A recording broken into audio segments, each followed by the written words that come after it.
Coach Hugh Freeze says there's a possibility of Auburn playing all three quarterbacks in the opener against Baylor. And to me, that's extremely concerning. Is Auburn in trouble? SEC football writer for Saturday Down South and attorney Neil Blackmon joins the show to answer that question, as well as a preview Alabama's opening matchup against Florida State, break down the ceiling for the Tennessee Volunteers with Joey Aguilar, UCLA and Appalachian State transfer quarterback for them, and much more. All this and more here on this fine Tuesday on Bailey Price Media Live. I'll see you on the other side.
What's going on, everybody? Happy Tuesday. Welcome back to another edition of Bailey Price Media Live. You're just tuning in, just getting in the building. Go ahead and hit that like button, subscribe, become a member of the Bailey Price Media Army today. I can't thank you all enough for tuning in. If you're coming over from 0 to 60 with Matt Machesi and I, we just had a great interview with Georgia Bulldogs legend, main man David Pollock. Go check out that interview over on 0 to 60 with Matt and I. It was a great interview. On this show, we got a lot planned today, and we have a very, very special guest. A guest that is an expert on SEC football here, and that's what we're going to talk about because a lot of storylines here is we are less than 2 weeks away from the college football season. So go ahead and pound that like button. Without further ado, we're going to go ahead and bring in our special guest here, and this is an absolute honor to have this guest on this show. Our main man, Neil Blackmon, who covers SEC football, Saturday Down South. This guy does it all, though. He's an attorney. He coaches. He does it all, and it's an honor to have him on. My main man, Neil Blackmon, joins the show. Neil, happy Tuesday. What up, man? How you doing? Hey, man. Appreciate you having me, and thanks for the kind words and intro. Absolutely, man. I can't thank you enough for joining. I gotta get your perspective on SEC football here. As we gotta start with Hugh Freeze in Auburn because they're really catching the headlines here. Kind of started off late in the offseason with Auburn fans being frustrated with him over his golfing habits and him golfing during recruiting season, whether you put any weight to that or not. Nonetheless, we're here, training camp, really close to the season. But Hugh Freeze came out and said there's a possibility that he plays all three quarterbacks in their opener against Baylor, which I thought is concerning. But, Neil, what's going on with Auburn? From your perspective? I'm always reminded of the saying, if you've got two quarterbacks, you don't have a quarterback. Mm-hmm. And so I feel like that's kind of the first part of it is they don't have an answer at the most important position in sports.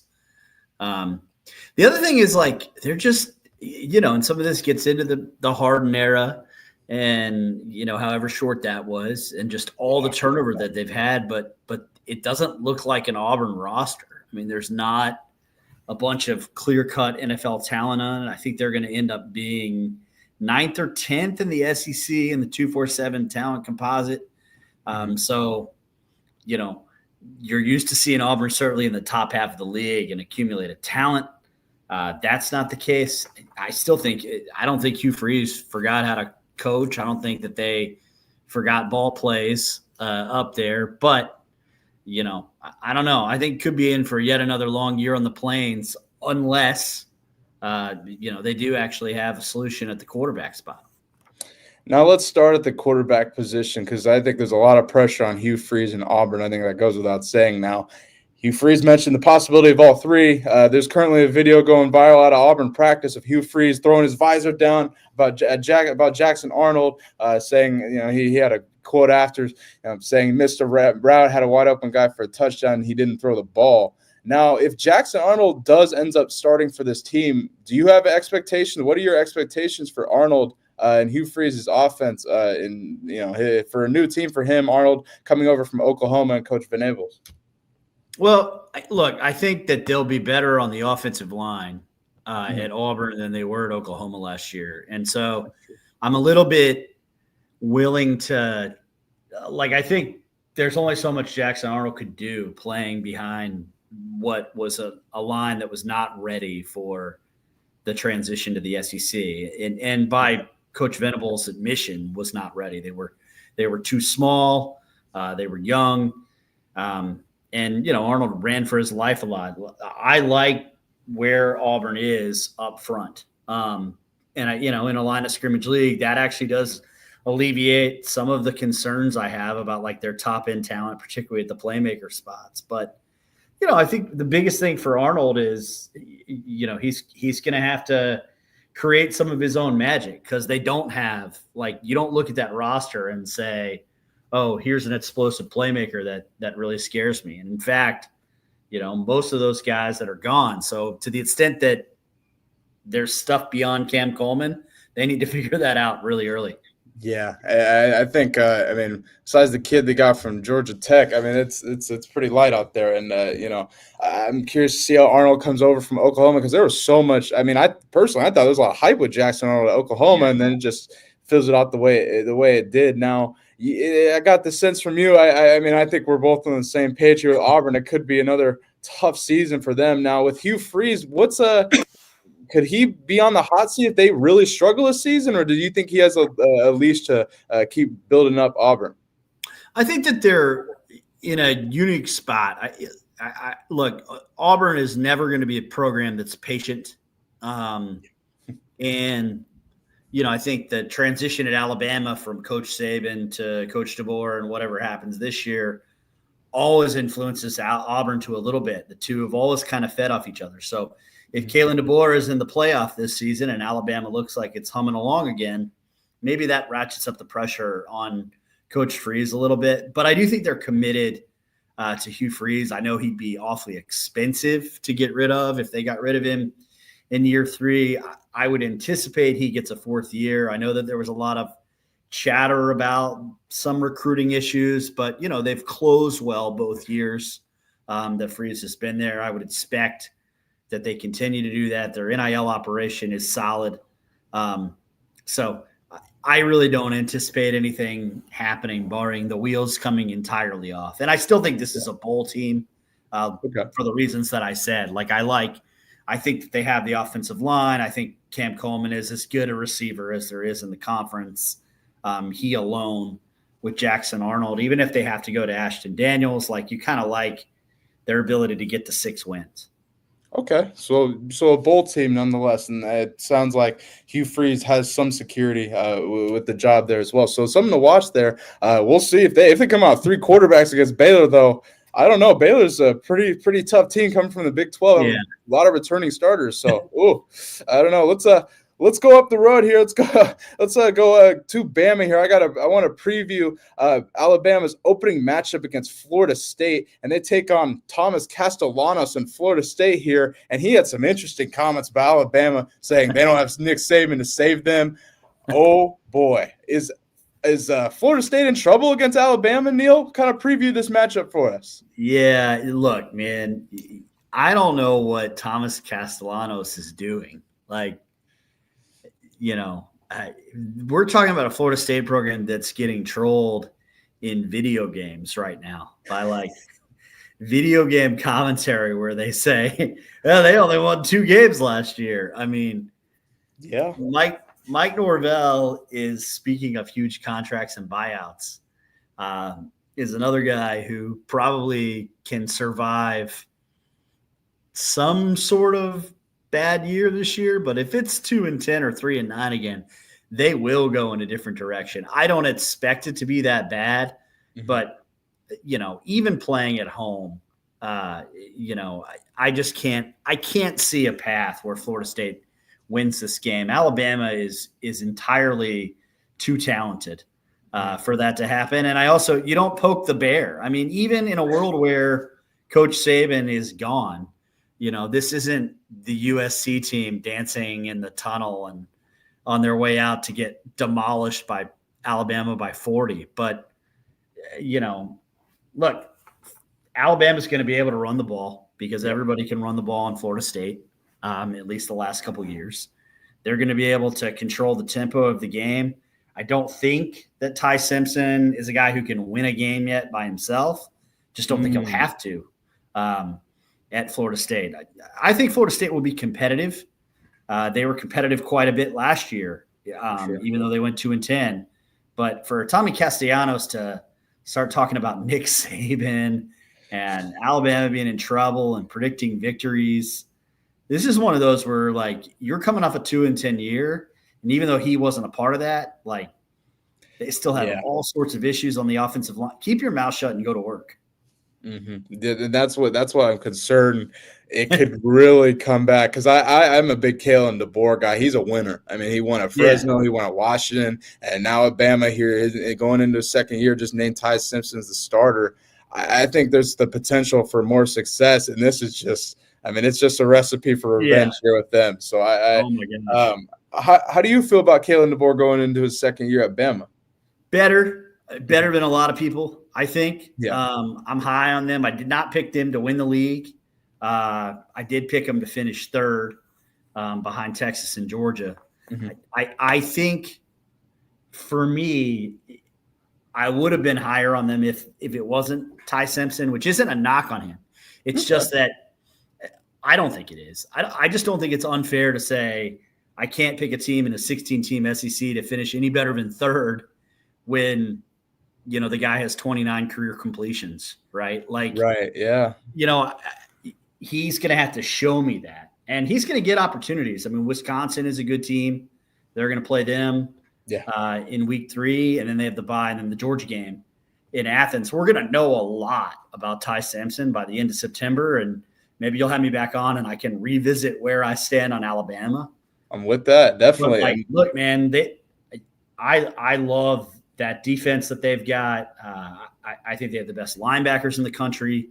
I think they have probably the second best offensive line in the SEC, or the first, depending on what you think of Florida up there up front. Man, like DeBoer, and like you said, all he's done is win. Nick Saban's been around more this year than he was last year. I think that they're going to have it rolling in Tuscaloosa. Oh, yeah, 100%. And, I mean, it starts in week 1 in Tallahassee. I think they're going to come punch Thomas Castellanos and FSU in the mouth because, I don't know, that's a lot of talking from Castellanos. Interesting. Boy. Yeah. Let's stick in the SEC or go my neck of the woods out in Knoxville. I got to ask you about the Tennessee Volunteers. They recently named Joey Aguilar as their starting quarterback for the 2025 season. Aguilar, they say UCLA transfer, but really he's played at App State. He's an App State transfer. What are your expectations? And then what is the ceiling for the Tennessee Volunteers in 2025 with Joey Aguilar at quarterback? I'm higher on Tennessee than most people. Okay. Look, Josh Heupel has won 30 games in the last 3 years. He's done it with 3 different starting quarterbacks. I also wrote an article, I don't know, probably about a month ago. And I guess the general premise of it was like, I'm much more concerned with them losing the SEC Player of the Year than I am Nico Iamaleava. Like, the thing about Nico was he was not good against quality teams. Sure. So I don't know if it's addition by subtraction because I don't know what Joey Aguilar is going to do making the transition to the Power 4, right? But you still brought in a quarterback who's throwing for over 3,000 yards, who's comfortable in an up-tempo, quick-read offense, which is what Josh Heupel is going to put him in position to play in. Exactly. And I think the thing maybe the least talked about thing in the SEC in talking season, as Steve Spurrier used to call it, is Tim Banks in that defense and just returning 8 starters from a top 10 defense in the country. They were number 9 success rate. They were 13th in SP plus efficiency. That is a really good defense. And so, like, if Jermon McCoy's okay, right? Right. If he's healthy, then the back end of that defense I think could be really spectacular. And so, how much offense are they going to need to be in games? And, another team that sort of like Missouri is another team that I find similar in the sense that they've returned a lot of defensive talent. It flies under the radar how good they are on one side of the ball. And the schedule is pretty kind to Tennessee. They have Georgia in September, but it's at home. Mm-hmm. So, Syracuse, Georgia, Miss State, those are your 3 big games till mid-October. Mm-hmm. They have a lot of time to figure it out. Yeah, and definitely a lot of time. Syracuse opening up week 1. Syracuse just named their starting quarterback, the Notre Dame transfer, and Jelly. Now, I'm excited to see Tennessee in the secondary. You just mentioned it, and they got a couple transfers in the secondary too. Colton Hood, who I'm excited to see coming up from Colorado. He's been making all kinds of plays from what I've seen in training camp for them. I'm excited to see Tennessee. Going back to Aguilar, the comparison, it might be a slightly drop off because I don't think comparing players, I don't think he's as good of a player as Nico. Now I think that Nico, he's from Long Beach. He's from California. Sometimes when you're from California, you shouldn't leave. Like I think there's a reason they went back to UCLA, and I think that's good for them. With Tennessee, I think losing a quarterback late is tough, and I'm interested to see how Aguilar can pick up Josh Heupel's quarterback-friendly system, how quickly, so to speak. He definitely has time, like you mentioned. So. Yeah, no, I mean, that's the big question. What I'd say is, at least at App, that was up-tempo. It was quick read. It was you can make a play with your legs if that second read's not there. True. Like a lot of similar things conceptually. So for him to just sort of fall into Josh Heupel's lap the way he did – is big. And then the other thing that I pointed out was and I know, again, we're getting in, but this is a theme across the SEC. It's just unproven players at the quarterback position, whether it's QB1 or down. But Josh Heupel has recruited that room well, right? Like Jake Berklinger is a guy who's excited to see him. Has huge upside. Yeah. So if Joey Aguilar is not great in the first 2 games, do you want Jake Berklinger starting the Georgia game? No. But long term, are you worried about the health of Tennessee football? No. And I think a lot of fans in Knoxville, I've talked about this quarterback situation for a long time. I think a lot of people in Knoxville were high on Mercury. I'm high on him. I was surprised he didn't get more of a burn, but also I understand the business of college football. Bringing in Aguilar, that's just what it is. Now, shoot, if he struggles, I think they'll see the backup pretty quickly.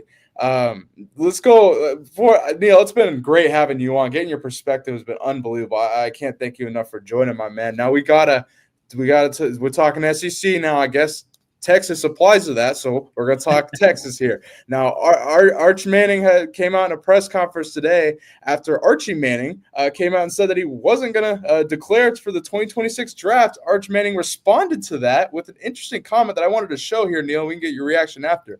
Next year. Is he right? Yeah, I don't know where he got that from.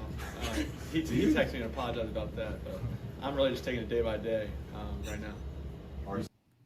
Interesting. Now, I got 2 questions. What do you take away from that whole situation? Do you think Arch will declare next year? And then what are your expectations for the Longhorns in 2025? My expectation for Texas is that they are right back around where they were last year, which is definitely in a position to be in position. That's a great team. I do not agree with, there's some sentiment out there that that's the new Alabama.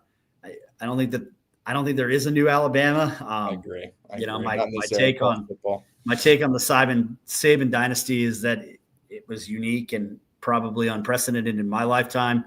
Maybe Kirby Smart will prove me wrong. We will see. But look, Arch Manning, another guy, right? Now, he isn't a question mark so much as he's just inexperienced. Sure, I think that's a little different than, Gunnar Stockton, Ty Simpson, those guys. If he's what everybody thinks he is, then I expect them to play deep into the playoff. They do return only 4 starters on their offense. And there's a lot of replace and replenish on that offensive line, which I think is another thing we maybe haven't talked about quite as much as we should.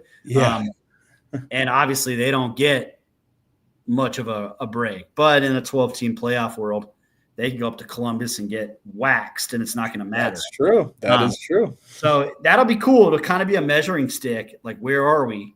I do not expect them to win that game. I don't think many people do. And so, Ooh, okay. I would say you're 3-1 then when you get to the Swamp in October and we get Arch and DJ Lagway, hopefully. Man, here's what I'll say. Going to one of my favorite things about Arch is in this era of college football with the transfer portal, you know better than anybody how it is.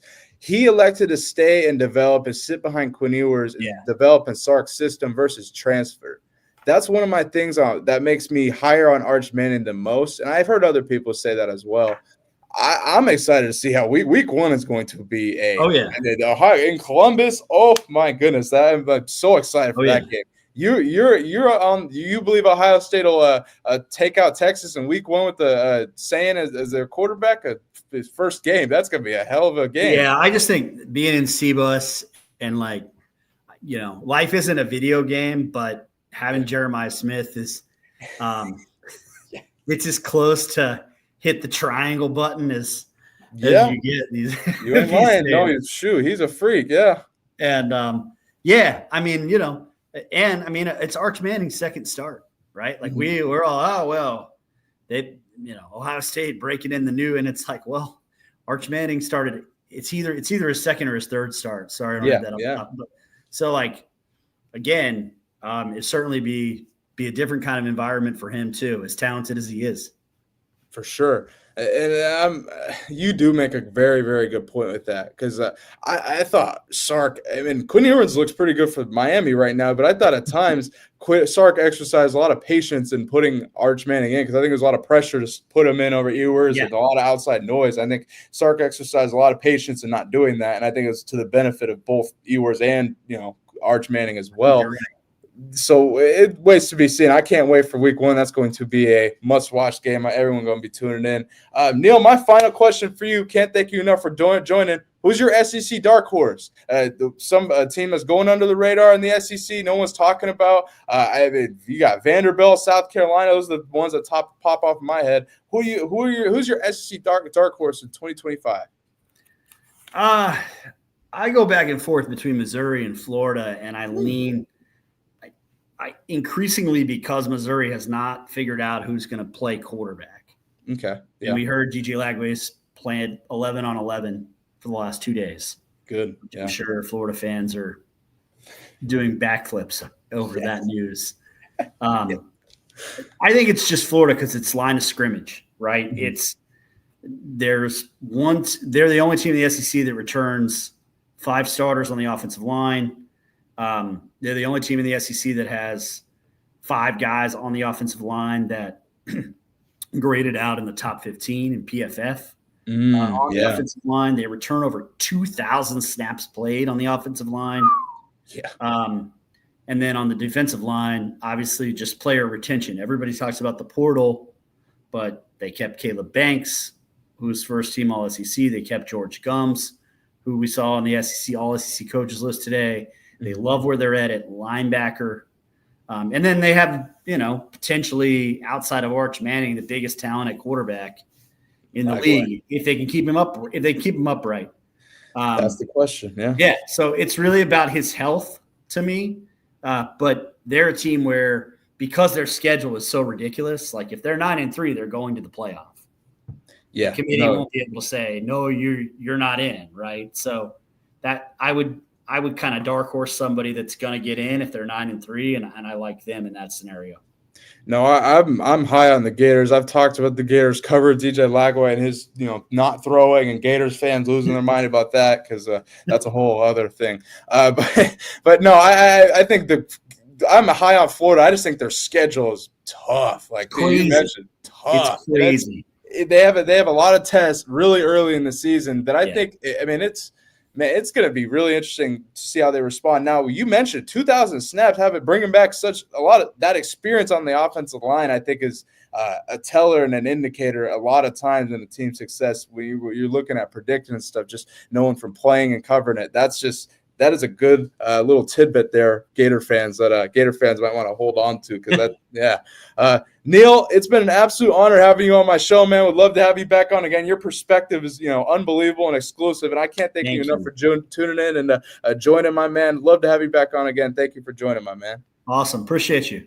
Absolutely. Thank you for joining. Shout out to Neil Blackmon for joining the show. Go check him out over at Saturday Down South. He is the man when it comes to SEC football coverage. Shout out to him for joining the show. Go check him out.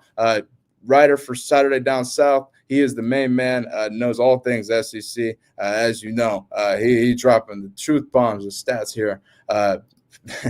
Man, I can't thank him enough for joining here. This has been a good show here on this fine Tuesday. Matt and I interviewed David Pollock earlier on 0 to 60. Got to have our main man, Neil Blackmon, joining the show here. Can't thank him enough for joining. If you're watching, go ahead and hit that like button, subscribe, become a member of the Baylor Price Media Army today. I cannot thank you guys all enough for tuning in. We'll be live Thursday. Got a very, very special guest locked in for Thursday, and then we will have another somebody else that I think fans will be really excited to see make a possible return on Friday. So stay tuned for that as well. Obviously, we got the Coach JB show starting back up on Monday, August 25th after week 0. So stay tuned for that. The realest show on planet Earth continues for 2025, headed into the season.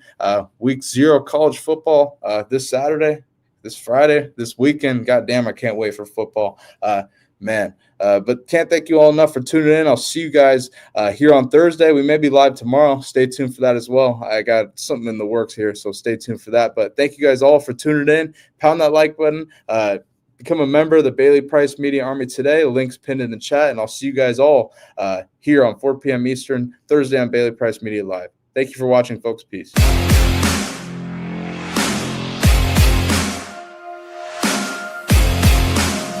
Thank you.